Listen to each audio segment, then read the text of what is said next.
Nagpitas tayo ng sili mga kasaka. Nagpitas tayo ng ulan. Sabi-sabi yung ulan. Sinulog na natin. Kailangan kasi ito madala daw ng maagat.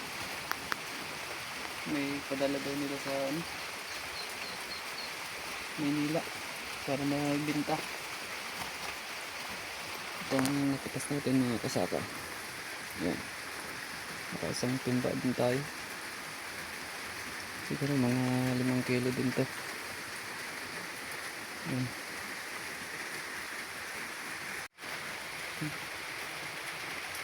Basa ang tayo ng ulan. Sinulay na natin ang pagpitas para rin tayo mamayang pag nabayaran makabili ng kape, mga pangangailangan dito sa loob ng bahay. Ito mga kasaka, dalhin pa natin sa baryo kila mama. Kasi dito sa amin wala kaming kuryente, kailangan kasi nito patuyuin bago dalhin doon sa magabili.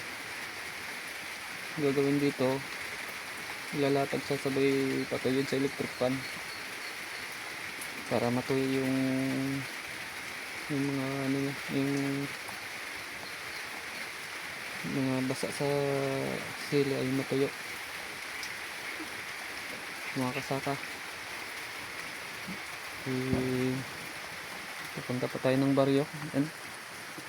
Doon iniwan natin yung motor natin sa kabila at naulan, hindi makatawid sa ilog.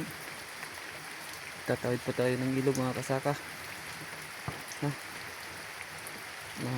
Pabaryo muna tayo. Yung mga kasaka, pinatuyo na natin ang napitas natin rigot kanina. Dapat nakabakam. Pag natuyo ang balat niyan mga kasaka, dali na natin yan dito sa nagabili.